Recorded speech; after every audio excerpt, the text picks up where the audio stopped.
Hello and welcome to another episode of Scott Reads Comics. Today I'll be covering The Savage Sword of Conan, Volume 2, the Essential Collection from Dark Horse Comics, published in 2008. So, as I said, this is the second volume of Dark Horse's 22-volume collection of the entire run of Savage Sword of Conan, the black and white Conan magazine from the 70s and 80s, and then I believe into the early to mid 90s of Marvel Comics publishing reign when they had control of the character. The wonderful thing about this volume as we look at this amazing one, I think is a Boris cover. Yeah, definitely it's a Boris cover. This volume is dominated by the art team of John Buscema and Alfredo Alcala, which is in my mind a very good thing. So it says on the back, the Savage Sword of Conan set is a benchmark for quality and helped expose a new generation of fans to the greatest fantasy character of all time, Conan the Barbarian. Inspired by the works of Conan creator Robert E. Howard, some of the comic's greatest writers and artists made their mark on the heroic icon in the pages of this magazine. Now, Dark Horse is proud to present over 500 pages of these very stories, republished for the first time in over 30 years. So, and then they go on to discuss a little bit about the contents, but let's just dive in and go through this one. Totally awesome. Volume 2. We have our table of contents, which if you're ever unable to find, sometimes they hide those title credits in the magazines, or it's not always apparent. You just flip back here and figure out who's doing what. Our first issue, which is Savage Sword of Conan the Barbarian number 11 from April 1976, Abode of the Damned by John Buscema and Young Montano. So we'll take a look at that one. Look at this splash page, absolutely awesome. And we have a very cool cover here by Ken Barr. It looks like almost a Molly Hatchet album cover. Reminds me a little bit of the Frazetta Death Dealer on the horse. But of course we have Conan here. And then it's neat because our splash page is almost like a different version of the same scene. It's almost like both artists interpreted the same scene. Abode of the Damned, freely adapted from the story of The Country of the Knife by Robert E. Howard, creator of Conan. So we have incredibly lush artwork, as we have come to see in this format, faithfully reprinted on newsprint, looking really nice. This fantastic female, I love the way John Buscema draws women, really cool. Who is this character? Oh, it's Milani. So she's going to be, I think, featured in this story and maybe a couple after. Her brother here, I believe this is her brother, has been murdered by this cutthroat, and she's a tough lady, and she deals with him quite roughly, although he does get away. But her brother dies, and she vows to avenge him. In a world which has made her hard, Milani washes away sorrow with one lone tear, and all that remains is a thirst for vengeance. But then, The Country of the Knife, Part 2, another place, another time. She finds herself captured by these desert brigands, and she's been hard dealt with here, and it's a pretty sensitive situation.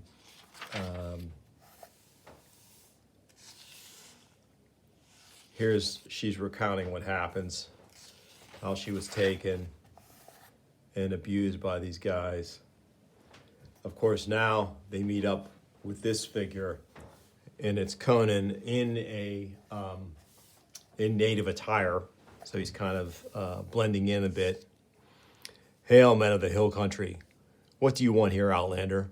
A small thing, as Ishtar is my witness. I am Shuku, late of Zamora, and I wish to accompany you to the abode of the damned. You are alone? I am now. The camel men who swore to guide me there tried to rob me instead. One of them died suddenly, the others ran away. But now I'm lost with no food. So here he tries to sort of appeal to their good nature. So they do take him in, and here he spares Melania a whipping. But things are going to come to a head with these guys. And Conan, while he's a savage, is sympathetic toward the plight of women.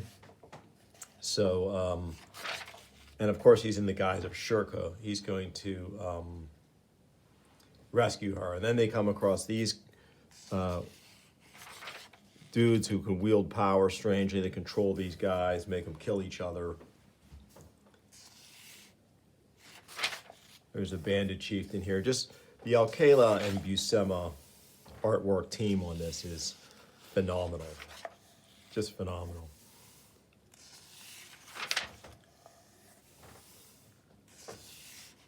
So here we have Milani thrown into a jail. Yeah, but this guy's a Hyrcanian, I believe. In betrayal, I came here to engineer a girl sent by King Yezdegerd of Turin, oh, he's a Turanian, himself, to work my way up to leadership of the dreaded Dark Tigers. So they're a band of cutthroats that this guy's trying to infiltrate and take over on behalf of King Yezdegerd of Turin.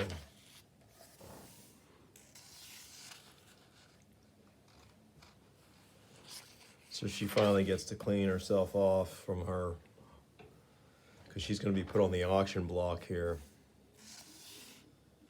Oh, and these creepy guys show up again.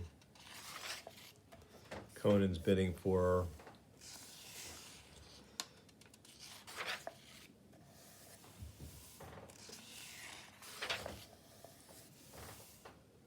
A lot ensues, more than I can get into trying to cover 500 pages of Savage Sword. But you can see, through the various twists and turns, Conan does end up with Milani as his companion. These crazy bald mages doing some nasty stuff. They're still headed for the Abode of the Damned. Chapter 2, The Haunters of Castle Crimson.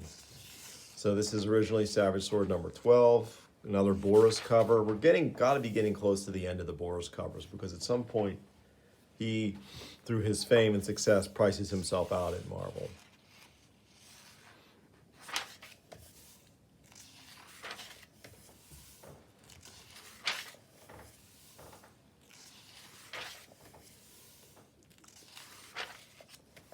So is this our first Alcala? Let me take a look. I kind of flew over it without giving it its proper due. Let me see here. This is chapter 2, right? Yep. So yeah, so this is very distinctive Alcala over John Buscema. In a way, I actually prefer the Young Montano inks to the Alcala inks. But that's like, saying you prefer something amazing to something great. I mean, they're both really good. It's just you have a slight preference from one over the other. I like Alcala's inks. They are very heavy, and they do make the pencils his own, but in a different way than Ernie Chan does. It's just so funny how the artists work off each other and solve problems in different ways. Not that Buscema's pencils present anyone with really any problems. I would say Buscema pencils present any inker with opportunities. And it's what they do with those opportunities that makes the stuff look different from one to another. It's really good. Like I said last time, I think when I covered volume 1, like these almost remind me of some of those woodcuts that you find in classic travel logs from the turn of the century. When I turn of the century, I mean the turn of the 18th or the 19th to the 20th century. So you get these books that are published in 1909, 1910, 1911. They had these amazing woodcuts in them, and just depicting, the streets of Cairo or some other place like that. And this has that same rich look to it.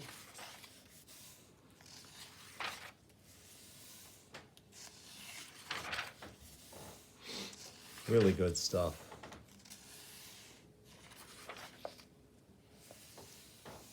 One of the few times Conan actually encounters legit D&D like undead here with these skeletons.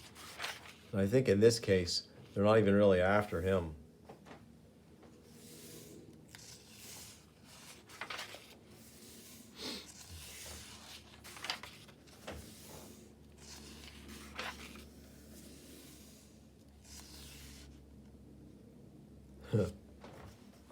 So I'll be off for Zamboula, Queen City of the Desert, where the gold coins flow like sand, and there's a beautiful full-bodied woman for every camel that lumbers out of the east.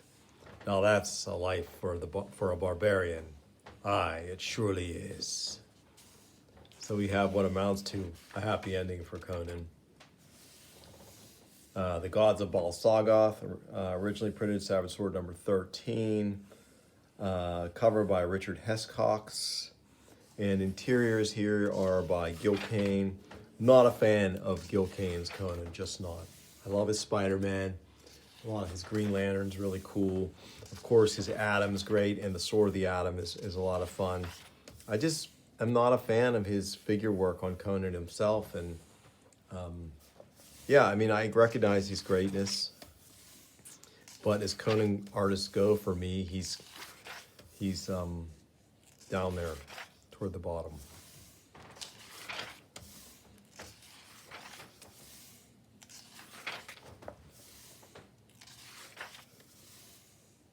Nice monster here, though. Really cool.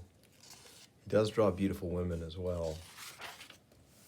And like I said in the last time I covered Volume 1, he's a fantastic storyteller. Like, no one's going to argue that he can lay out a book and work from a script and tell a story. I mean, he really does a great job at it.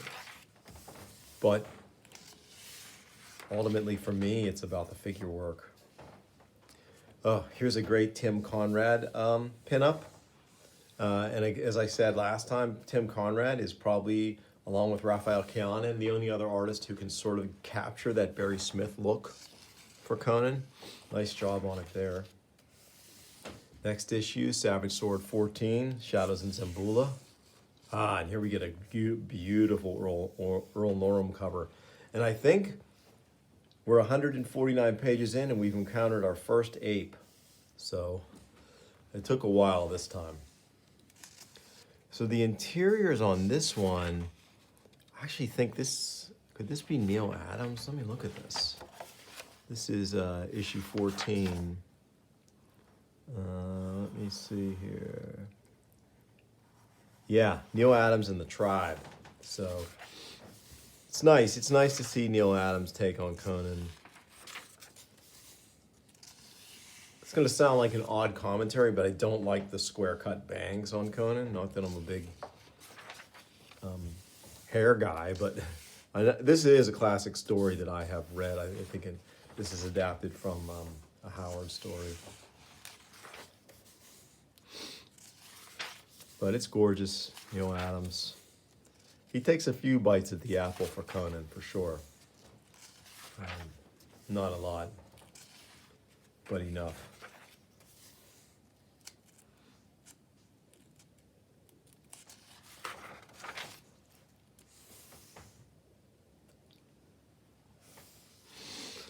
Like the stroke of twin cobras, the great hands close on Conan's throat.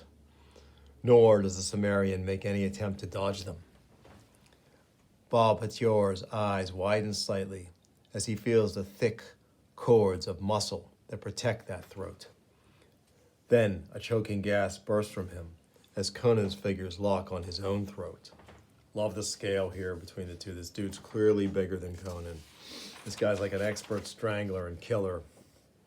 But Conan, in this incredible struggle here that crosses 3 pages, gets the better of him and breaks his neck. It's just the sheer power here in this artwork. It's stunning. No one could ever say Neil Adams doesn't draw gorgeous ladies. Wow. Conan deals with this corpulent individual.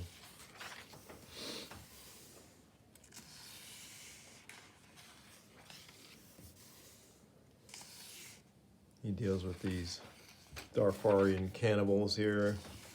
Oh, and then this scoundrel who was feeding them bodies. Oh yeah, they take him away. And we have our cover story here. The Devil in Iron, another Boris. And again, we have Buscema and Alfredo Alcala working together here. Just gorgeous.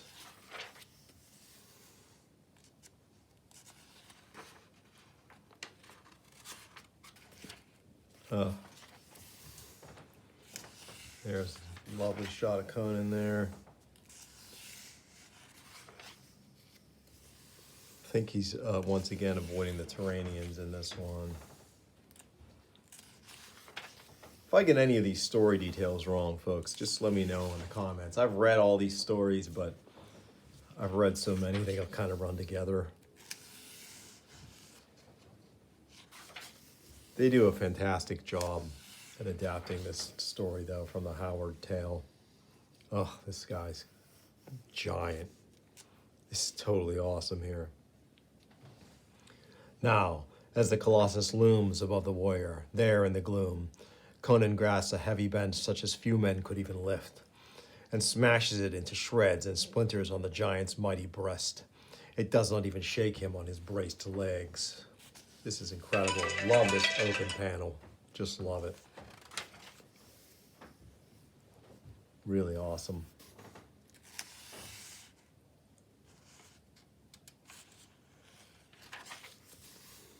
Incredible stuff. And almost as common as giant apes, giant serpents.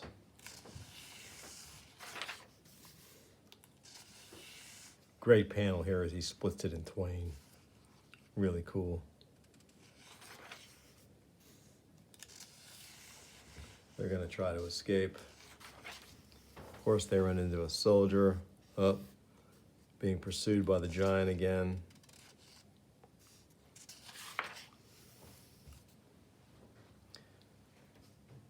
Conan realizes the blade, the magic blade, is the thing that can hurt this guy, while everything else bounces off him.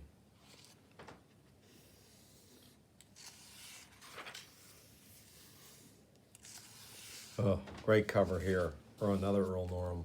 I much prefer Earl Norham's covers to, for instance, Boris's. I just not a big fan of Boris's stuff. I know he's great.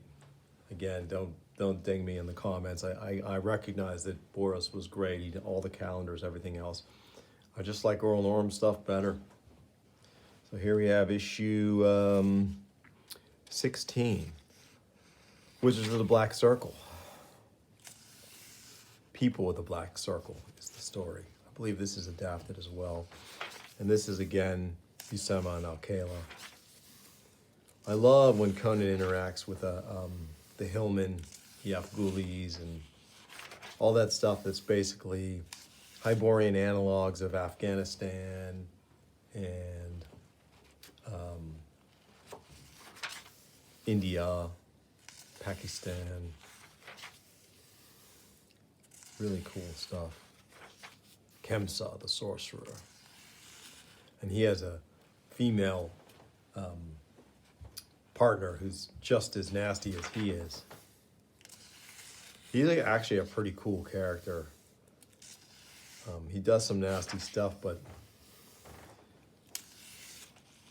he has some edges to him. He's more than just a two-dimensional villain in this story. On to Yimsa. So this is a continuation of this story in the next one, issue 17. And again, we have our Buscema Alcala teaming, and we get this great recap of the previous issue. So Vendahia is basically the Hyborian India.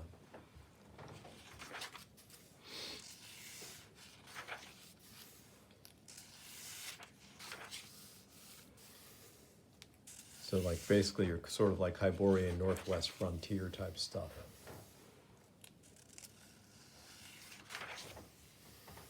Conan escapes with the girl. course, you get your monsters every now and then in these stories, which is great. But really, the most compelling foes in a lot of these stories are the ones who are human, or mostly human. He gets her to switch clothes with this lady, so she's in a better garb of the country. That might be Yimsha there. There's his lady. So these guys show up and they can even outdo this guy.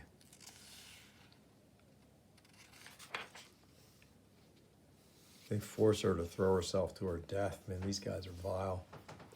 And he loved her, and he wants revenge on them, but they seemingly send him to his death.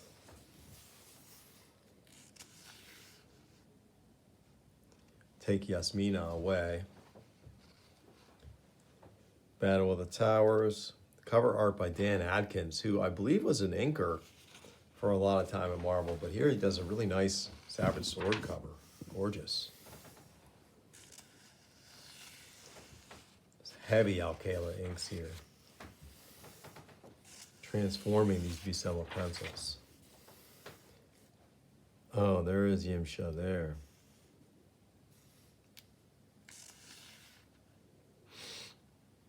He gives Conan some lasting advice and perhaps a weapon against those guys. So he does Conan a good turn at the end.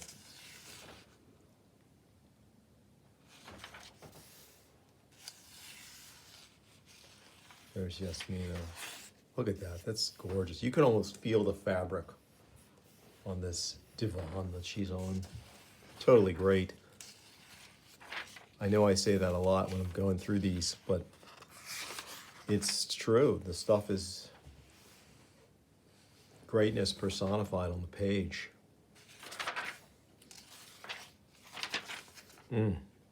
Really cool arrangement here on this page. Essentially a full page illustration, but broken into discrete, almost oddly shaped panels just by its very structure. Excellent storytelling. Here, Conan's allied with some desert raiders. This almost feels like charcoal work on this. These heavy inks.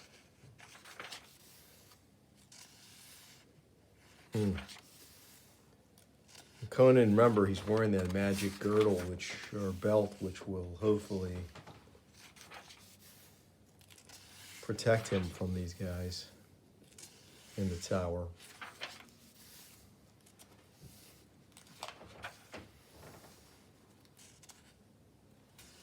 Ken Morris, nice job on that cover on issue 19.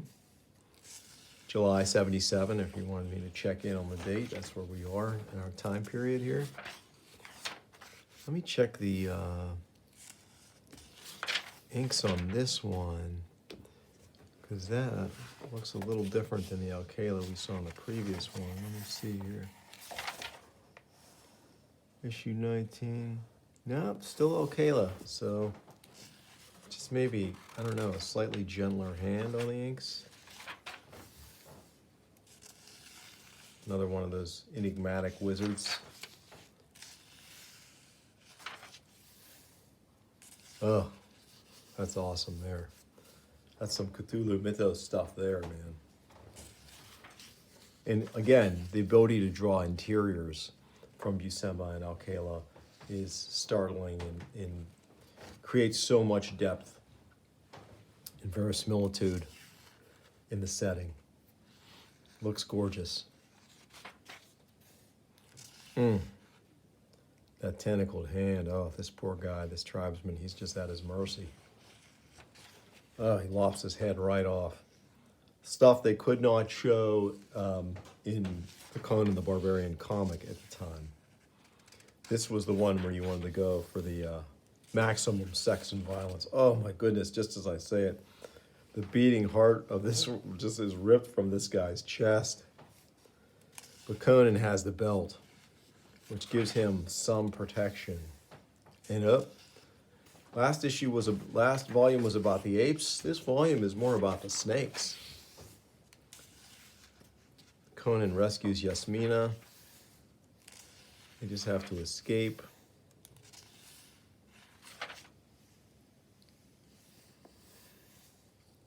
And of course, she's royalty. He doesn't really want to take her back because he's infatuated with her and she likes him, but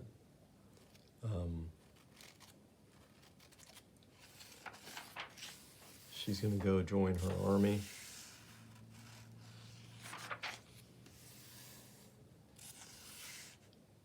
The wizards, are they going to have some final revenge?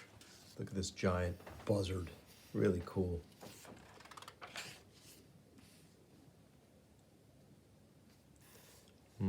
In the end, she goes back to her palace and Conan is left on the road alone. Great Earl Norham cover here. Complete in this issue, the Slithering Shadow. Oh, nice Mike Zeck pinup. Might be the first Zeck we've seen. We won't be the last. He'll get a few bites at the apple in Savage Sword in terms of pinups and galleries and things. He thinks about killing this woman. This is adapted from a Howard story too. They're starving and dying of thirst in the desert, and they come upon this deserted palace in the middle of the desert. Ugh, this is so great here. This is right out of the story. Conan kills this guy and throws him in the well. All this food and all this opulence. Ugh. Another one of the dreaming people. He goes for Conan's woman and Conan keeps him away.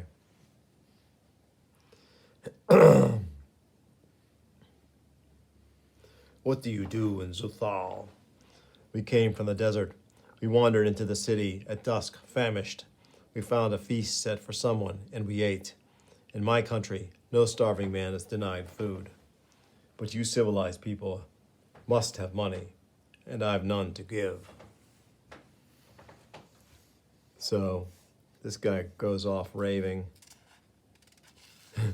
Conan breaks her out of her fear. Oh, this is so great here. Who are you? What do you want in Zuthal? And who is that girl? First, who are you? I am Thalis, the Stygian. Are you mad to come here? So this woman wants Conan, does not want Conan's woman to be around, so things are going to get very interesting here. She tries to do her in. Natala. And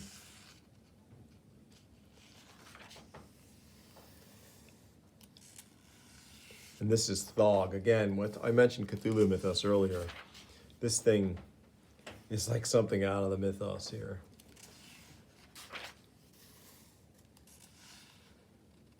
Group of those crazy Zuthalians. They're no match for Conan, though. Oh, look at that severed hand. Crazy. And a snarl of bloodthirsty gratification hummed in his bull throat as attacker after attacker went down, a hand severed, or with brains gushing from a split skull.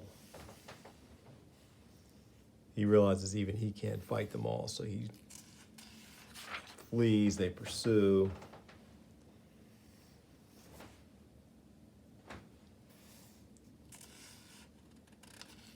That's Thalis. Oh my gosh, that's so beautiful. And he battles Thog to free Natala.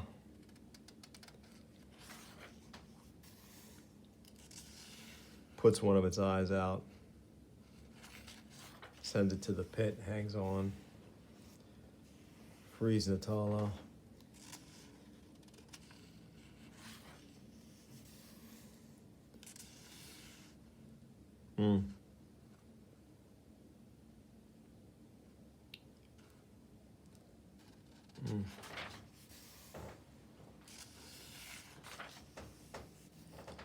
And they leave, surviving. Ah, another Mike Zeck pinup, awesome.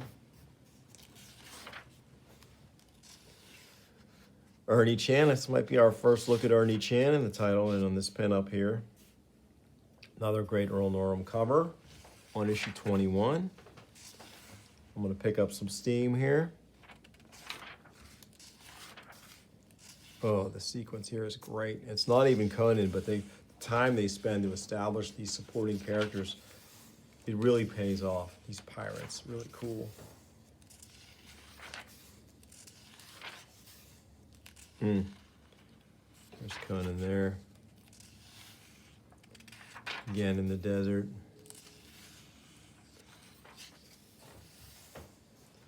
It's gorgeous stuff here.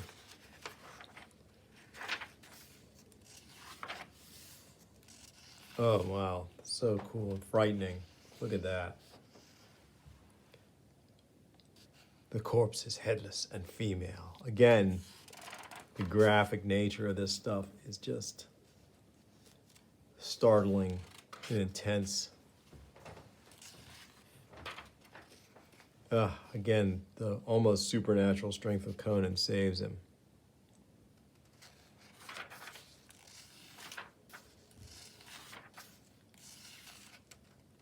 And this is interesting. That's the first we've seen here, these dotted panels. I don't really like them. They don't really work. I guess this is for a flashback.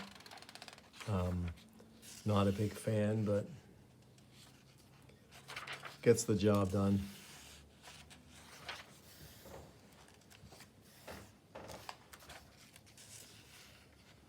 Yeah, this is not Al-Kala here. This is nice because it's more pure Buscema. There's another Ernie Chan pinup. Oh, and there's a Boris pinup, which is rare. And a nice cover by Val Merrick here.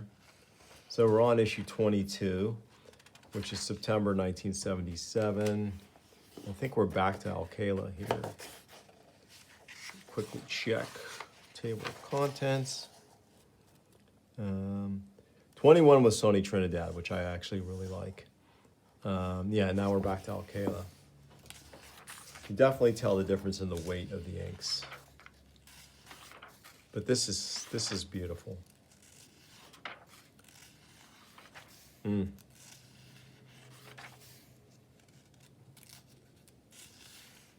kills the captain. How many times has that happened in Conan's career? He kills a pirate captain, takes over the ship's crew. Here, of course, he has to deal with these creepy guys. 23,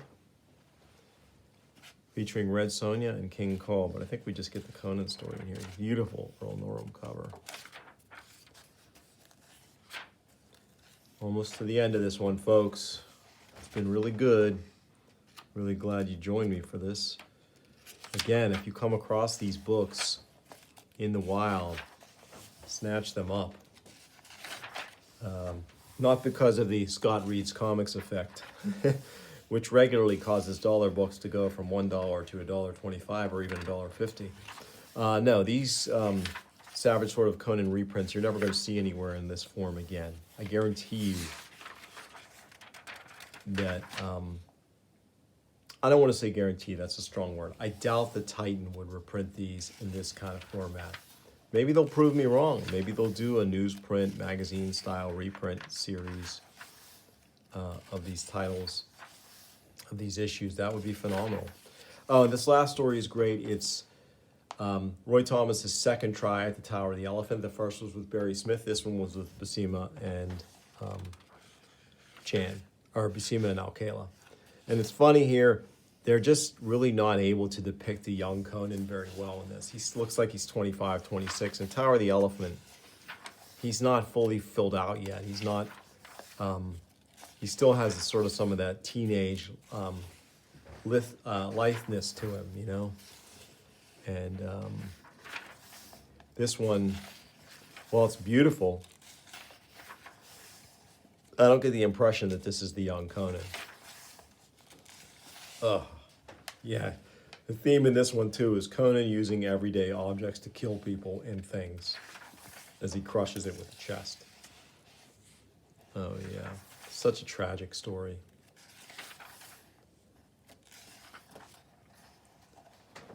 Very cool though. And that's it. That's Tower of the Elephant. Wonderful finish there. And that's our volume. So that's volume 2 of the Savage Sword of Conan collection from Dark Horse Comics, published 2008. I hope you enjoyed it. If you did, please like and subscribe. Tell your friends. I'll bring you more soon on Scott Reads Comics. Thanks for watching.